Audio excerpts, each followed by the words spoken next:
How you doing, Jeff? Pretty well, John. Yourself? Oh, not too bad. I should say welcome to 3SCR, but I don't really need to because you've been here before, a former presenter on these airwaves. A long time ago. Many years ago. Yeah. It's good to see it's still going, no? Oh, yeah, we're still up and running. We've moved about 20 yards down the street, but we're still up and running. We're going to talk mainly about the new album, Son of the North Wind. Sure. Pretty fair space of time between the two records, though. Any particular reason for that? Well, we had a few lineup changes and I slipped in a fair bit there. And next thing I knew, it was a couple of years down the track. But I mean, we started this album, January last year, sort of recorded over 5 days and then, just sort of ran out of money, basically. So it took us a while to get it together and get the money together and convince the label that, they needed to come up with a little bit more dough. So the next thing I knew, it was kind of the end of the year. That's the way it goes with Acuff's Arose. Fair enough. Nice and casual approach. Yeah. What period of time do these songs cover then? Well, the oldest song I think on this album is one called Sitting by the River, which I wrote probably about 89 or 90 or something like that. And that was initially going to be on the first EP we released called Long Past Dawn. But some reason we didn't put it on. And then we just basically re-recorded it for this album. It seemed to sort of fit with the songs that I'd written for this. And it kind of, progresses up to, some of the songs like The Wandering and Son of North Wind, which I wrote, probably a month before we actually started recording. Right. Okay, so fairly wide lifespan. Like that, yeah. Was there any sort of pre-plan as the sound-wise, what you want to achieve this time around compared to the last one? Yeah, well, with the first album, I sort of tried to attempt to create an album of sort of singles. Not that we ever released a single off it, but the idea was to try and make each song its own little entity and, approach the whole album differently, with each number. But with this one, I tried to kind of make it flow from start to finish. So yeah, it was a slightly different approach. Right. You recorded the album down at the ABC Centre at Southgate. Yeah. What are the facilities like down there? How they stack up? Unbelievable. Yeah. Yeah. Well, state of the art, is it? It's a really clean studio, and that's what happened with this album. It's come out really clean and warm. A lot of that, is to do with the engineer, Mel Stanley, who used to be in a band called the Hollow Men, if anyone remembers them. Yep, sure do. And he's one of the resident engineers down there, and he does a lot of jazz and classical. So, doing a kind of a country rock band was pretty easy for him. Mm-hmm. So, yeah, we didn't really have to tamper with much when we actually mixed it because the sounds were all pretty good and pretty clean and warm. Mm-hmm. You mentioned some lineup changes. Will you run those by us, and we'll take a track after that? Sure. Well, what happened about 2 weeks after we finished recording Never Coming Down, our drummer at the time, James Hurst, who prior to us was in a band called Chad's Tree, he went overseas and ended up having to work in Canberra, so just basically wasn't really going to work to have a member living in Canberra when we were a Melbourne band. So we picked up a guy called Bruce Kane, who was in a band previously called the Boy Kings, who were quite a legendary little inner city outfit for quite some time. And then we grabbed a pedal steel player. We used to use a fellow called Graham Lee, who was in the Triffids, but he was never really a full-time member. But given the sort of the style of songs I've been writing, I kind of wanted to get a steel player full time. So this guy Gerard Rowan filled the bill there. He was just sort of playing around town in a couple of little country acts, and I sort of friends of mine, and I used to go and see them and grabbed him, and I thought he was good enough to do his thing. And then what happened? We got halfway through this album, and our lead guitar player Martin Lewis, who by that point had his girlfriend had had a couple of babies, and he, sort of full-time job and sort of another job outside of work. So it was getting a bit hard for him to kind of hold down the whole thing. So something had to go. Midway through the album, he basically left, and amicably, of course, and Spencer Jones came in and finished it off for us. Talking to Jeff Williams tonight on the show. We've found a fan and got things cooling down in here a little bit. And Jeff's going to play first of 3 live ones for us tonight. What's it going to be? What will I start with? I may as well do the title track. What not? Son of the North Wind is the name of this one. Okay. So whenever I'm ready, I guess, is it? Yep, fire away.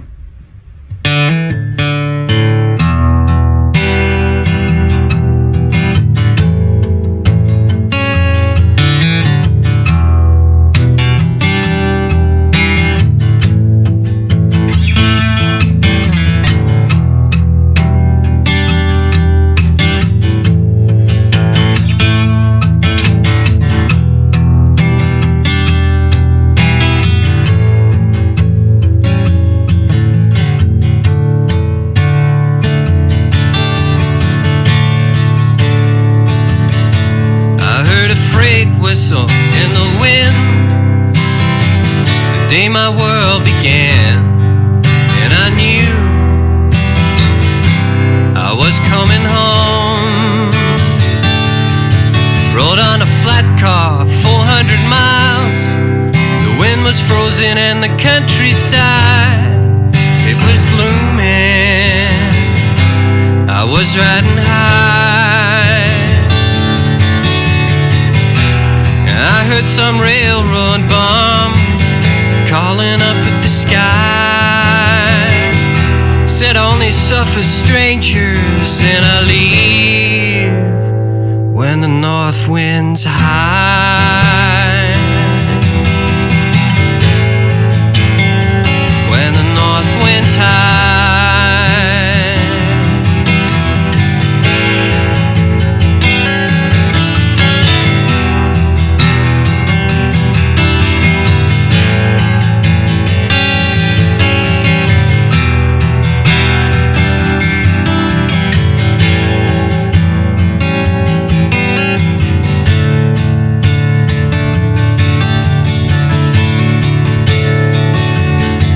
Dropped off that flat car when she took a bend, and tipped my hat and I was walking again. But it seemed that bomb read my mind.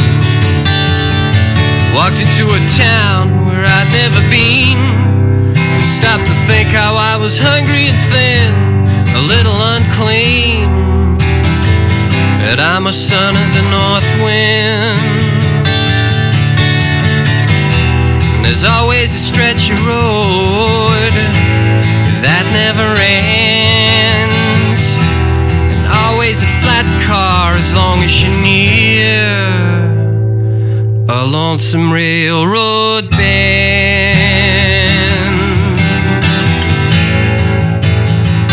You're the son of the north wind.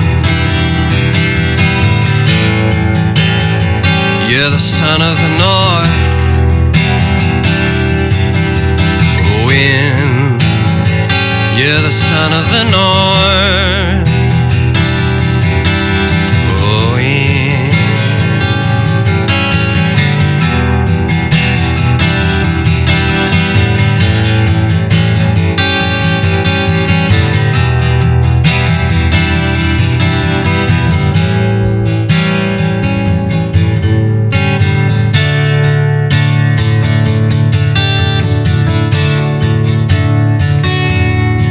I heard a freight whistle in the wind the day my world began, and I knew that I was coming home.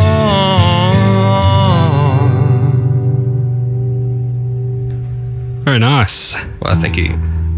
Title track of the Acuff's Rose album, Son of the North Wind, performed live by Jeff Williams in the studio, who's with us tonight. Both albums have got an impressive array of guest musos on them.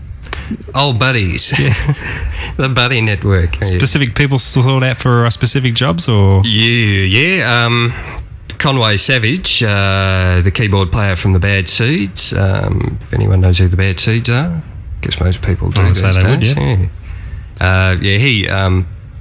He's a bit of an old friend of ours, and he's got what I would like to call $1 million ear. So I asked him. Well, it was kind of a bit of an amicable agreement where the band wanted Conway involved and Conway wanted to be involved in the production side of it. So yeah, he got involved sort of primarily in the sort of overdubbing and mixing side of things. Mm-hmm. Well, who else was there? Robin Castaneda played on our keyboard player's song K. A song called The Spell, and it's a bit of a sort of a keyboard players guild out there, I think, where they all kind of try and support each other a bit because there's so few of them, the keyboard playing singer-songwriters of the world. So he got involved in actually arranging the strings for her song, and Jen Anderson was one of the violin players on that. She's in Pandora's Box, and also used to be in Joe Camilleri's band, as well as quite a few other little bits and pieces around the place. I think weddings, parties as well. Yeah, she was here last week with Michael, actually. Yeah. Oh, well, she, there you go. You comfortable with the band being sort of pigeonholed in that country rock type vein, or is it a bit annoying to you? Oh, well, I mean, if you do songs that sound country rock, then what do you, you're kind of stuck with it. It doesn't really worry me. I mean, I'd rather be, I mean, it's kind of, like, I don't like to be associated primarily with Graham Parsons, which is what generally happens. Graham kind of being sort of incorrectly, I think, nominated as the king of country rock. I think there were a lot of other better people than him about. So I mean, like, I don't mind being called a country rock singer because I guess that's what I am. But on the, I don't like people kind of saying, oh, yeah, you must be into Graham Parsons. It's like, well, did you ever know that there were other people playing music other than the people that get nominated as being the king of whatever? Well, I noticed you opened with a Lou Reed cover last week when I saw you at the Punters Club, so obviously your influences are just confined to country. Exactly. Yeah. Well, Lou Reed, I think he was kind of one of my earliest influences. The band that sort of formed in high school was about 80% Velvet Underground covers, which sort of wasn't really what was kind of going around town at that point in time. Sort of mid 80s. It was a bit more kind of English pop oriented Melbourne music scene. So I like to sort of show people that there are other influences out there other than the obvious ones. So where would you hope, or where do you expect expansion in your audience to sort of come from in the future, from that country field, or hopefully a more rock orientated audience? Yeah, I mean, it doesn't really worry me, I mean, I'm quite happy as long as anyone, people are buying it. I don't care where or who they are, or anything like that. I think sort of country people get a bit confused with us and kind of call us rock, and then rock people get a bit confused with us and call us country. So we're sort of in the middle there somewhere.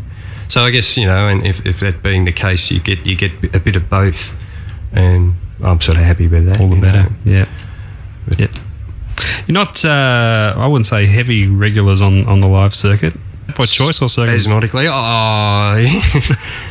Yes and no. I mean, I don't really believe in thrashing it around. I mean, it's just going to really kind of reduce the quality of the playing. But on the other hand, I mean, there's only kind of a fairly limited number of pubs around the place that sort of cater for independent artists, and when you've basically have a completely dead music scene in Sydney as well, the last kind of year or so has made it really hard for a lot of Melbourne bands to sort of play regularly, because you're suddenly up against Sydney bands that play in Melbourne more than they do in Sydney, and then a lot of kind of guitar bands that really just hog the scene, which you know, I mean, that's what's happening. So I guess, you know, there's nothing wrong with that. But you know, when I was a teenager, you know, and going to gigs around the place, there was always a bit of a sort of a cross section of bands playing, which doesn't sort of happen anymore, which is a real pity, I think. Has there been any major label interest in the band at all? Yeah, well, yeah, but I'm that's a bit of a catch-22 with this major label sort of scenario, because you're really not going to get any kind of real airplay unless you are on a major label. And then on the other hand, I don't want people telling me how to do my thing, which is what, you know, often happens with when you're signed to a major. You know, I mean, if they're going to give you $80,000 to go and do something, then obviously they want to have a say in it. But yeah, at the moment, I'm not really interested in that. But, you know, I'm quite happy being on a very small, selective label that you know, presumably only release quality material. Your role in the production of this album, was it greater or less than the first one? I know the band as a whole is credited this time. Yeah. Well, when they decide to come in, drink the beer and the other things that you have to have in a mixing session. I think probably more this time, really. I think with the last album, I didn't know what the hell I was doing. I was just flying off the seat of my pants, you know. Whereas this time I kind of had a pretty good idea about what I wanted and how I wanted everything to sound. And really it was kind of a bit of a situation where, you know, nobody really kind of dominated in the actual production and mixing of it. It was really kind of a, you know, just sort of situation where, you know, if somebody had a good idea, it was kind of thrown in, and, you know, if people decided it wasn't a good idea, then, you know, sometimes it went, sometimes it didn't, you know. But yeah, you know, I like to have as many people as possible in particularly when you're mixing, you know, not so much when you're actually putting the stuff down, because you know, you sort of puts you off what you're actually attempting to do, and you've got such a short period of time in the studio. When you're on a small label, obviously, they're not showering you with cash, so everything has to sort of be down and you know, in a shorter period of time as possible, so that you can spend more time mixing. Because I always believe that mixing is really the key. If you can get really good sounds on tape, then, you know, that's great. But you know, the more time you have to actually spend mixing a song, the better it's going to end up generally. Unless you go right over the top and really overproduce the hell out of it, which, you know, with my music I don't really get into that. You know, I'd like to sort of sound as clean and kind of warm as possible, you know, so that when you actually kind of put it up against a lot of what's happening these days, it really does sound different. We'll talk a little bit about songwriting. Are you?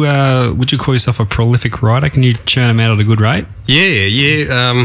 Well, I'm sort of one of these people that, like, I do it in bursts. You know, like I might write 5 or 6 really what I consider to be really good songs in 2 days, and then just celebrate for a few months, and then you got to kind of start to you know,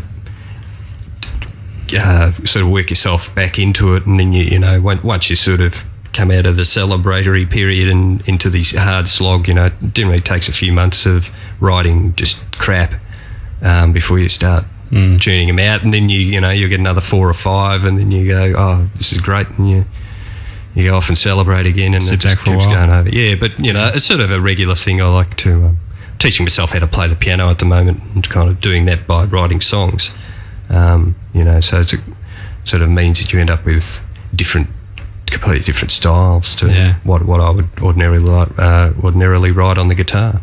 Any hankerings to write with other people, collaborating? Well, yeah, with friends, really. Not with kind of designated writers. I don't get into that, you know. I mean, I'm only really interested in writing with people that I consider to be, you know, either similar or good songwriters. I don't, I don't want to kind of, I don't see songwriting as something you can force. It's something that, you sort of do for the love, really, as opposed to kind of playing and, just being a session player or whatever. It's more of a living, whereas with songwriters, it's just you're doing it because you love doing it, and it's something that you have to do. What about the other members of the band? I noticed there's one contribution on the latest album. Are any of them looking at throwing in some more? Yeah, well, because like the song that Kay wrote on this one is really different to what I write, and she's got a sort of a little bag of them now, and it was sort of always a question of, well, do we sort of put them in with what we're doing with Acuffs, or do we attempt a solo project? And pardon me. So we thought we'd go with one, and then either kind of broaden it out, maybe with the next one, or possibly work on a solo album for her. But the problem with Kay being a piano player and classically trained, and playing with a whole lot of beer swilling thugs that are all ear musos, is that we don't know what the hell she's doing half the time. So her songs tend to sound a bit bizarre when we start getting involved in them, whereas mine, being kind of pretty straightforward, it's just like let's race it from here to there and see what happens. Yeah. One thing I've noticed with your writing, I could be totally backing up the wrong tree here, but trains and railroads seem to bob up a bit, a recurring theme. Have you noticed that? Oh, yeah, sure. Yeah. But, double entendres are my big thing. So, just because I say it's a train, it doesn't necessarily mean it's a train. Right. Some songs it does, but others, what would I give for a little bit of rain doesn't necessarily mean that I want it to rain, physically on me. I'm looking for other things. Williams is here tonight and all tuned up for another live one. Another one. All right. Well, I might just say that I wrote that song about my dad, who, when he was kind of my age, was working on diesel trains. And so, yeah, that's sort of a bit of an ode to him. Uh-huh. So no double entendre in that one. It's a railroad song. It's just all about him. And he moved on to becoming a bit of a abalone diver and then a truck driver. So I think that's probably where a lot of the whole road thing comes from, maybe. From sitting in the passenger seat with him all over the place. Mm-hmm. There are a few songs I have actually written sort of being on the road with him, Crashing Through the Wind being one of them. But anyway, what were we doing? We're going to do another live one, yeah. All right, well, Never Coming Down.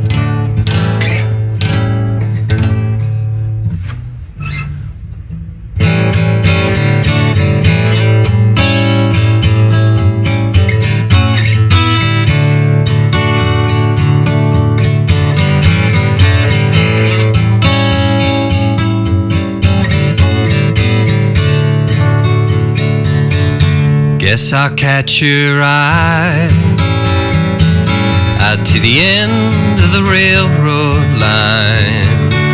Happens every time that I'm alone. Guess I was too high, 'cause I just don't remember.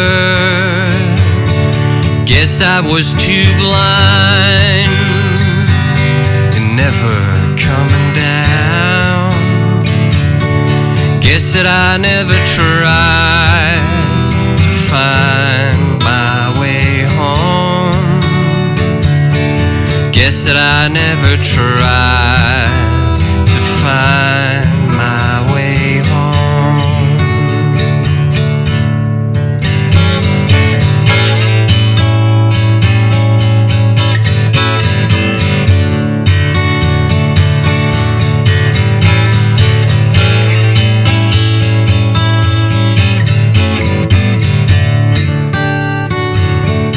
Guess I'll catch a train out to my El Alamein.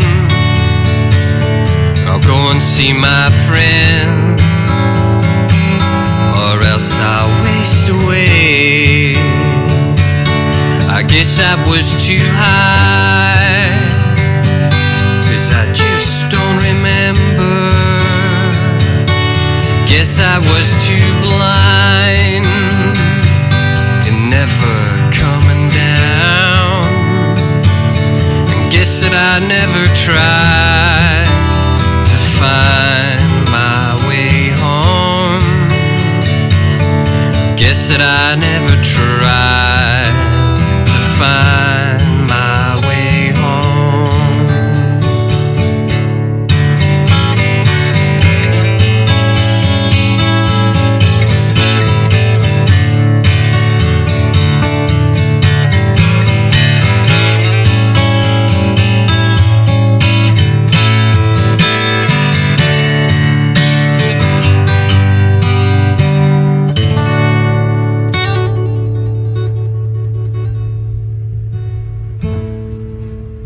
Lovely. Never Coming Down would have been the title track of the first album had it been on there. Was it written before or after? Yeah, before. It was written before.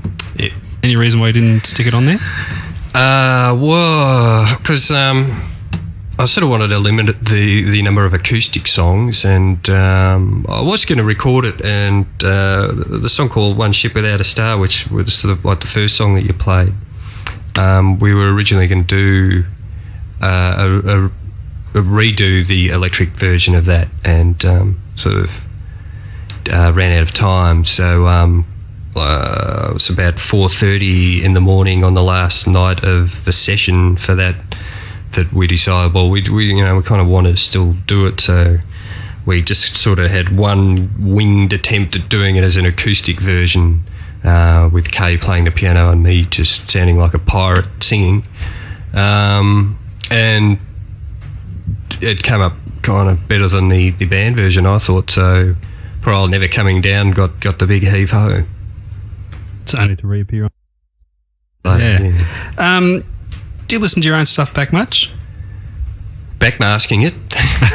I guess so. Yeah. Not a huge amount, I mean. Do you find yourself getting self-critical when you hear yourself back, or? Yeah, well, with the first two CDs I was, mainly because I used to kind of sing like this, with my nose a bit kind of clogged.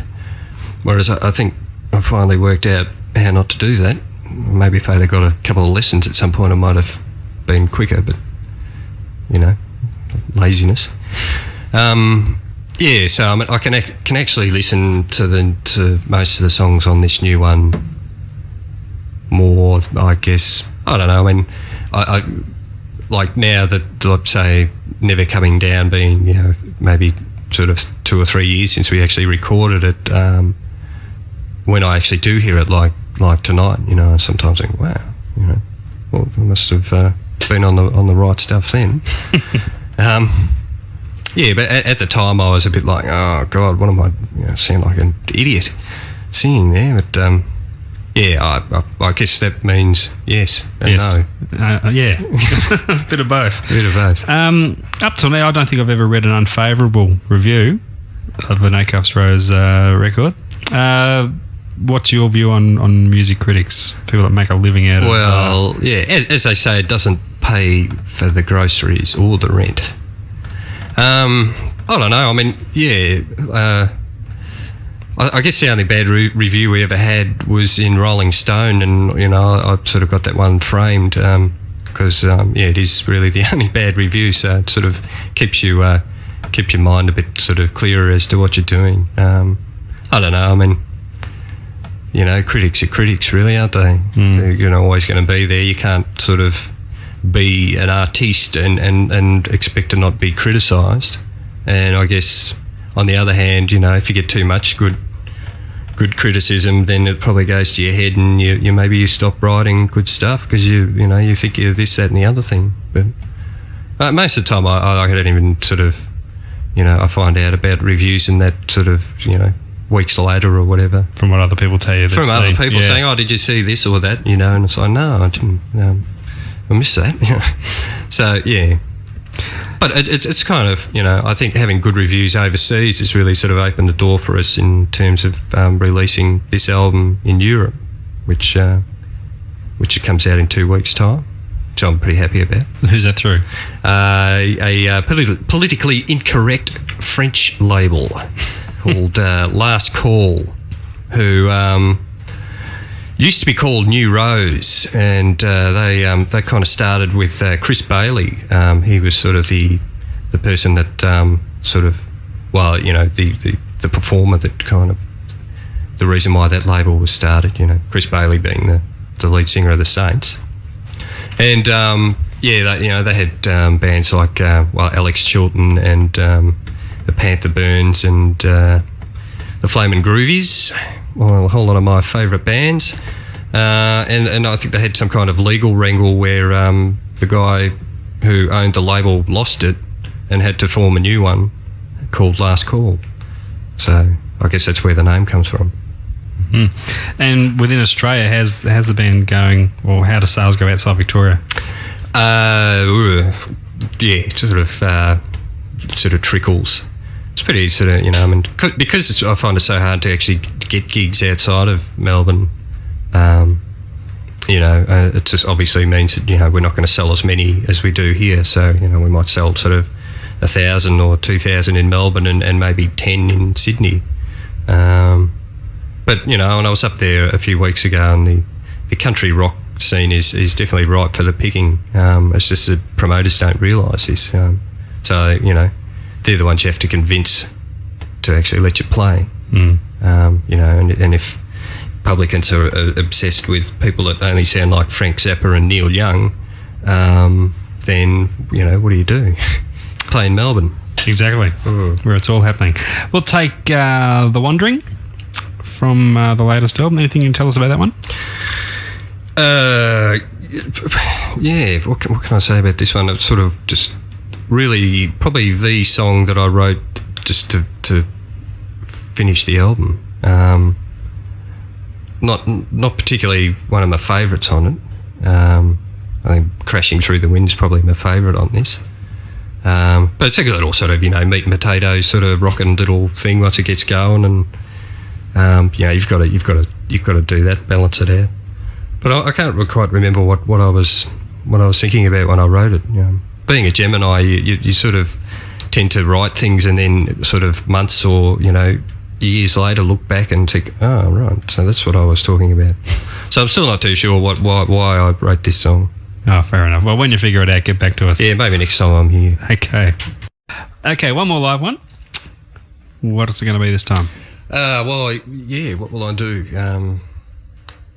Should I do another ballad? I guess they're all ballads when I'm sitting here with the acoustic guitar.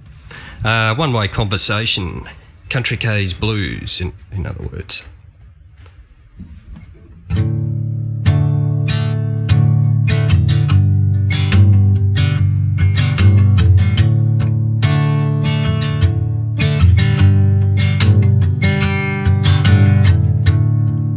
Let me try and understand what's been going on around here, 'cause I've heard some rumors about you going away. Won't you look into my eyes and don't run from my face, and don't you ever lie to me. That would surely be the end.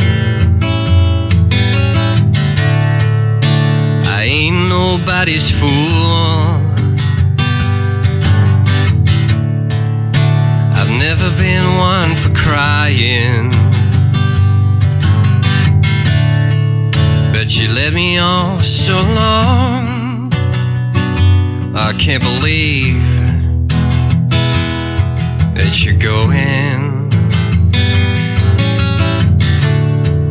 'cause you're all I'll ever know.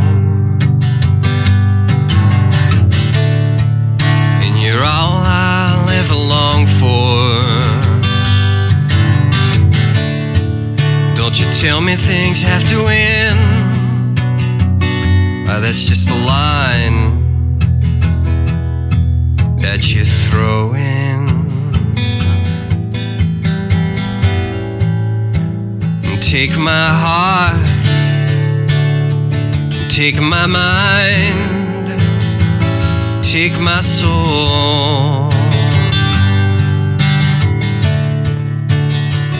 Give me the strength I think we need, so we can be strong. Now don't you worry about no others, and just fall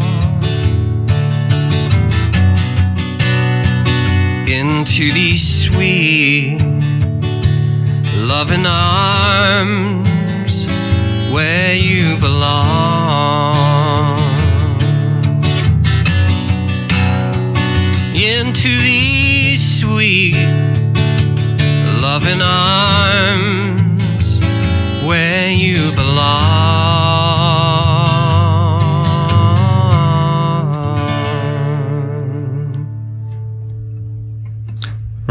Very nice indeed. Thanks for that. Thank you.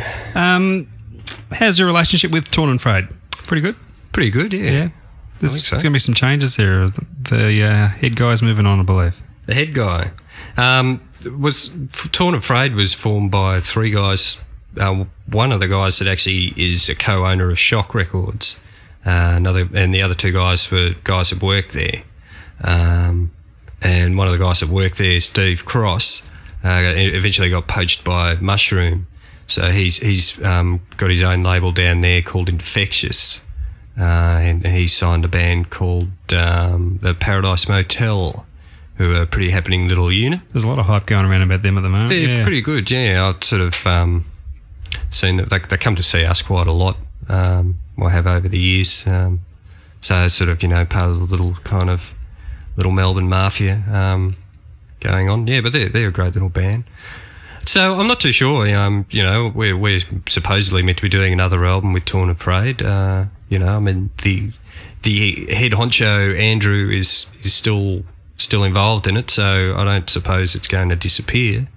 But I think at this point, the only bands kind of left on the label are ourselves and the Dirty Three and Tom Waits. So. Mm-hmm.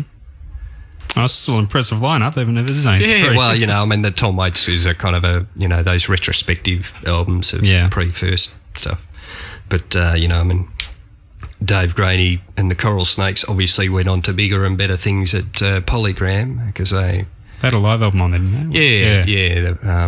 And I think Torn and Frayed were trying to get a hold of Night of the Wolverine when that came out, but, obviously Polygram with the large wallet won there. And the Black Eyed Susans were also on Torn and Frayed for one album, but they moved on to MDS. And why that happened is, I suppose you could only really ask them.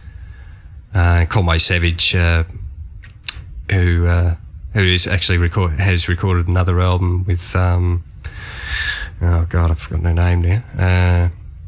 Anyway, he's got another album coming out pretty soon, but he sort of managed to slip into his counterparts. I think they do it like it's a dance label or something up in Sydney. But it's a pretty kind of laid back little album that they've done. So progressively, I think in the end it'll probably just be us. Yeah, and but hopefully it won't be 2 years down the track before the next. No, one? No. Well, the plan is to go to Europe in March and do a bit of promotion over there and come back and then start recording again. Mm-hmm. So I don't think I'll be as lackadaisical as I have been in the past, but you never know. You never do know. The way time goes these days. Next thing you know, it'll be 1999.